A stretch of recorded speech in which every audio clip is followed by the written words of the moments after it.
Assalamualaikum. Halo semuanya, selamat datang kembali di channel Firdo Komentari, tepatnya pada rubrik Firdo Cumen Studi, di mana kita akan belajar bersama berkaitan dengan sebuah materi pelajaran agama di sekolah ya. Di zaman serba digital ini, kayaknya hampir semua orang punya media sosial, kan?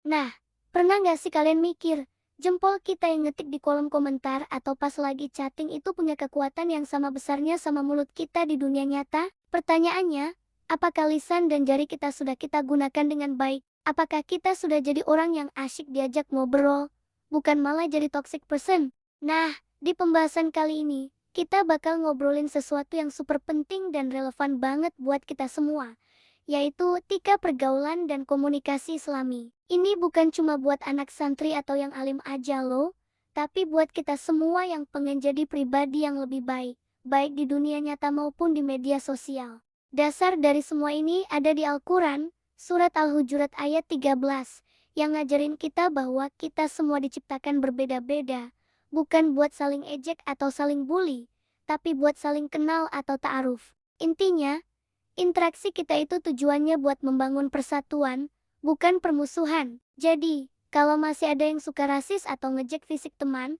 itu tandanya kita belum paham nih pesan utamanya. Dalam Islam, ngomong itu nggak cuma sekadar ngeluarin suara atau ngetik tulisan. Ada seninya, ada aturannya. Ada 6 prinsip komunikasi yang keren banget, yang dikenal dengan istilah kaulan. Kalau kita bisa terapkan ini, dijamin kita bakal jadi orang yang lebih high value. Pertama, ada kaulan sadida. Artinya, ucapan yang benar, jujur, dan lurus. Di era post-truth di mana berita bohong atau hoax gampang banget nyebar, jadi orang jujur itu keren banget.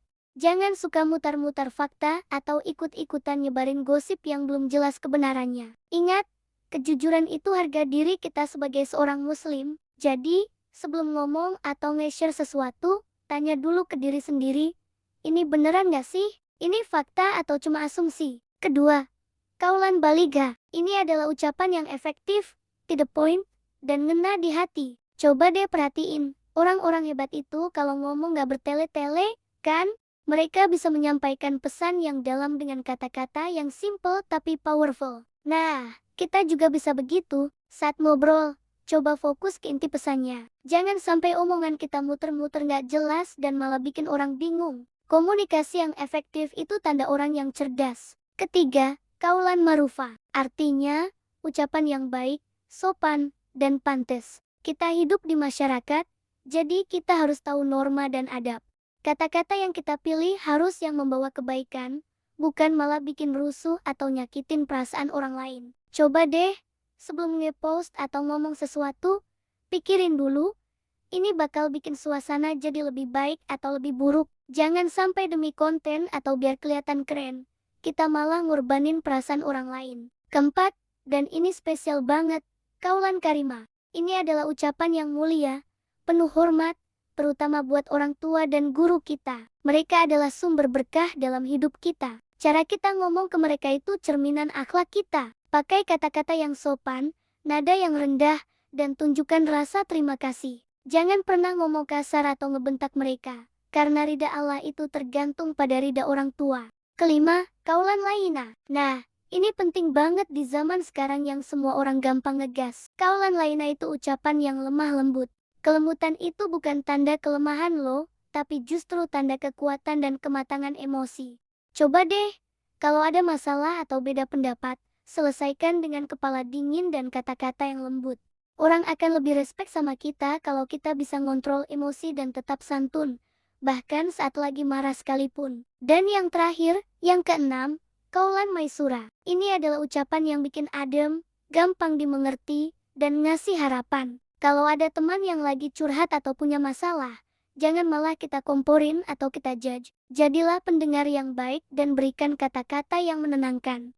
Tawarkan solusi kalau bisa, atau minimal, berikan dukungan moral. Jadi orang yang kehadirannya itu bikin orang lain ngerasa lega, bukan malah nambah beban. Nah, setelah kita jago ngontrol lisan dan jari, kita juga harus perhatikan etika pergaulan dalam circle kita. Gimana caranya jadi high value person dalam pertemanan?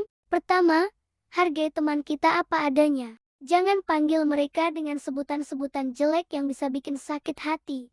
meskipun niatnya bercanda. Kedua, jaga rahasia dan aib mereka. Kalau ada teman yang percaya dan cerita masalah pribadinya ke kita, itu amanah.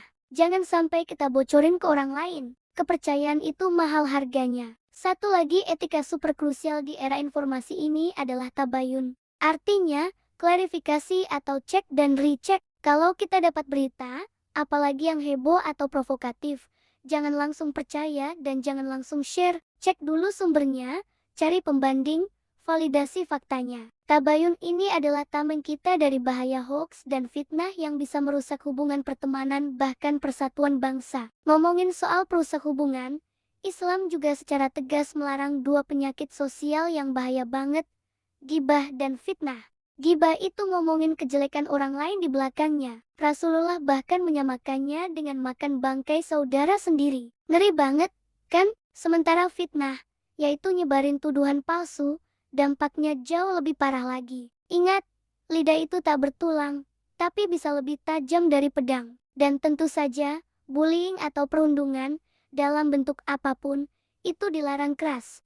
Merendahkan orang lain, baik secara verbal, fisik, atau lewat dunia maya alias cyberbullying, itu sama sekali nggak keren. Itu justru menunjukkan kalau kita punya masalah dengan diri kita sendiri. Seorang muslim yang sejati itu tugasnya mengangkat derajat saudaranya, bukan malah menjatuhkannya. Kalau kita lihat ada teman yang dibully, jangan diam saja. Belah dia, atau laporkan ke guru atau orang dewasa yang kita percaya. Jadi, teman-teman, inti dari semua pembahasan ini adalah tentang transformasi diri. Yuk, kita mulai dari sekarang. Jadikan lisan dan jari kita sebagai alat untuk menebar kebaikan, kedamaian, dan hal-hal positif. Tunjukkan kepada dunia bahwa menjadi seorang muslim itu identik dengan menjadi pribadi yang paling beretika, berintegritas, dan paling asyik diajak bergaul. Mari kita sama-sama belajar untuk tidak menjadi toxic person, baik di dunia nyata maupun di media sosial. Terima kasih sudah nonton sampai habis. Semoga apa yang kita bahas hari ini bisa bermanfaat dan bisa kita praktikkan dalam kehidupan sehari-hari. Jangan lupa like,